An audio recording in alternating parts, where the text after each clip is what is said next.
travel or policy around airlines.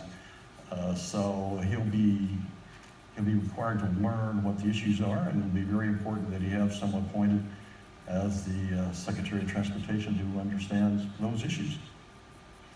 I thought it was very interesting on the Obamacare issue, which was obviously critical to the Republicans' position, that he'd sit down with President Obama for an hour in private and come out of there with an amendment to his approach to Obamacare.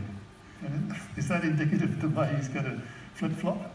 Well, I mean, that's an early indicator that he is going to step back and be more moderate. I mean, what happens, there's a psychology, I've known every president since John F. Kennedy, and there is a certain psychology that when you transfer from being a candidate to being president, the weight of the office has a tremendous moderating effect. And if you go back over history, they've generally moved from right or left wing to the center over the course, because it becomes very important if you're president for 4 years that you be president for 8 years. And so that process begins early stage in their term as president. It's fairly unusual to have both the House and the Senate as well as the president, though, isn't it? Is that going to moderate it, do you think, or will the rabid right wing come out? Well, and the way the system works in the U.S. is the president can propose, but Congress has to approve. And the Congress, in this case, remained Republican. So he has the support of a Republican Congress, but it is an experienced Republican Congress. The leadership is quite knowledgeable of trend in the U.S. And I would guess they will be a moderating effect on Mr. Trump as he tries to address issues, and they bring him back from the brink from time to time. Mm-hmm. Can I ask who you voted for? Sorry? Who did you vote for? All right, Rob. So I can answer that question. I didn't vote. Okay. How about Brexit? Okay. Well, just before we get to Brexit, let's just talk about the US one. So let's talk about what we do know. Trump's president. We do have a Republican House. We do have a Republican Senate. And so compared to having a Democrat president, a Republican House and Senate, life should be easier to get legislation through. And if we go back to the Reagan days, what we learned from Reagan was he hit the ground running when he knew he had this. And I think Trump will do the same thing. He's a businessman. He isn't going to sit around. He's going to be impatient, and he's going to want to get things done. So I think by the time the inauguration happens, he'll have his team in place. Okay, we're beginning to see bits and pieces of it coming through, and he's making some quite sensible appointments so far in terms of his links, particularly with Congress, which, as Bill mentioned, is very, very important to the legislature. The second thing we know about him is he's quite street smart. He will know that he really needs to keep the House and Senate Republican when we get to the midterms in 2 years' time. So I think what we're going to see is a big drive on a domestic economy, because they're the only guys who got votes in the midterms. And a lot of the American voters were less swayed by international issues and very much swayed by domestic issues. So I think we're going to see a very clear drive on domestic. I think this is good for us. I'm not as negative as Peter or as a whole number of sort of the media that we've listened to over the last few weeks. I actually think this is good for America. The American economy is still one of the main drivers of the global economy. And if we've got a president who wants to grow America, I think this is going to be net positive for all of us. The trade stuff, I suspect he'll get to later, because he'll want to get the tax situation resolved and also the US economy growing first. I'd add one comment. Yeah. I think you're right about Trump wanting growth.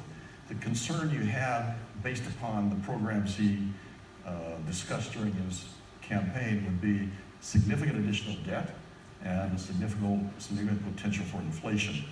And so you have to measure your growth against the management of the larger economy. And it would be very important to see who he appoints as Secretary of the Treasury and who becomes his primary advisors.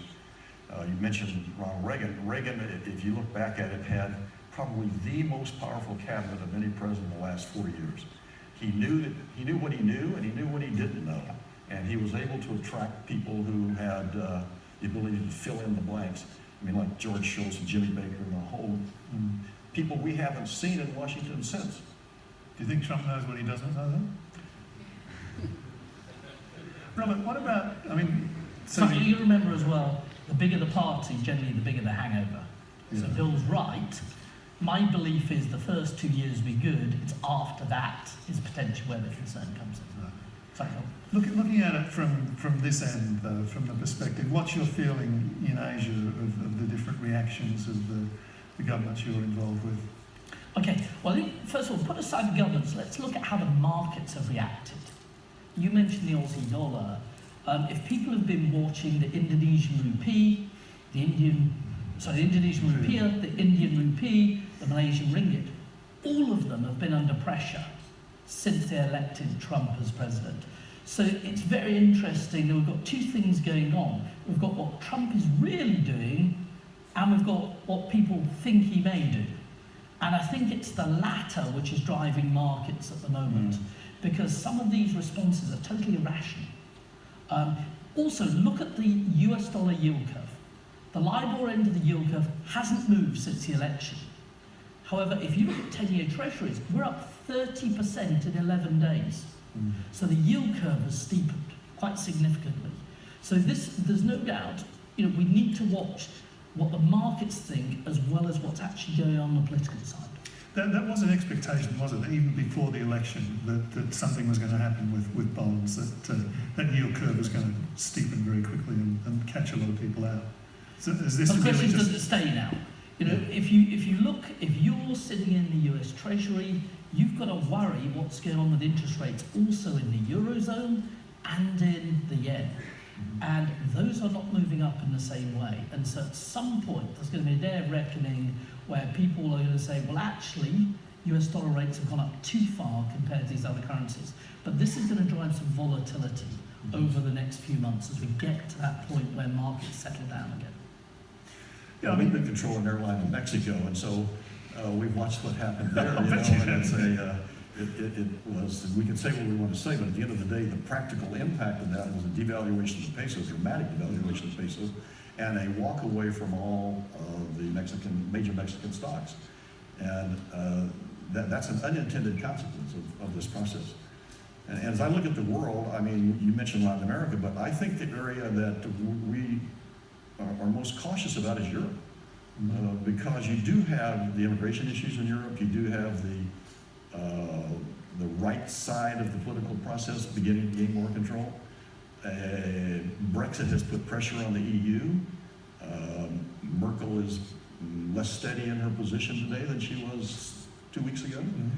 And you have the right of center in France beginning to gain traction. If Le Pen were elected in France, it would endanger the European Union. And so we watch Europe, where we own an airline as well. We watch it with very carefully these days. You mentioned Brexit earlier, so let's just talk about Brexit. Brexit and Trump are different. I don't agree they're the same. Except in the uncertainty aggregation. The only thing that the only things that are common is it was a bit of a surprise, but was it a surprise? It was a very finely balanced election between Clinton and Trump. So you're telling me this is a black swan when there's a 48% probability that it's going to go Trump's way? I don't believe that was a black swan. And people should have been preparing for it, particularly after Brexit. Brexit is different because there we're talking about actually removing ourselves from a market. The US has not said they're going to remove themselves from a market. Actually, I think it's going to stimulate growth. So it's so different. And I thought it was somewhat ironic. Who was the first British politician to meet Trump after the election? Nigel Farage, leader of UKIP, former leader of UKIP, not even a politician. Theresa May must have been furious. So the British situation is very different because there we actually are preparing to come out of a market. And this has had But even that isn't certain, is it, now, with the High Court? Even that has been a setback with the High Court. So yes, so there's real uncertainty then of what's really going to happen and how long Brexit's really going to take. Whereas Trump doesn't have these issues. He has a legislature where he basically has a following wind. It's very different. What happens though? I mean, obviously there's a lot of turbulence in the bond market. The economies generally are fragile. Places like Mexico obviously are really running afraid with NAFTA being threatened and so forth. If there is some sort of financial crisis over the next 2 or 3 months, even leading up to his taking office, does that change the way Trump behaves? Is he going to have the skills? Is he going to have the cabinet I to don't help believe him? there'll be a financial crisis. There is a huge wall of money still out there in today's world. Don't forget, we've had 15 years of pump priming by central banks, so there's plenty of liquidity around. So I'm not a big believer in a financial crisis coming anytime soon. What we may see is certain countries have to deal with foreign exchange volatility. But we saw that over the last couple of years, remember, with Brazil, Russia, South Africa. So we shouldn't be surprised by that. Well, if I want to know what you had for breakfast. I want to have the same breakfast tomorrow. if I take your assumption that there would be a financial crisis, I believe, number one, I hope it doesn't happen too quickly, because I don't think the new administration will be prepared for it. They just don't have the wheels under the cart yet. So we have to see in a more orderly, and Robert made the point, a more orderly process, and I think that's exactly right. So if the timing of a financial crisis, under your assumption, would be in the next 90 to 160 days or 80 days or something, I think there would be a lot of scrambling taking place in world markets. I doubt that's going to happen personally, but it is that would be a risk. Okay, well, we promised that we'd talk about airlines and Asia. One of the points that IATA has been making very strongly recently has been that while the global profitability situation is strong,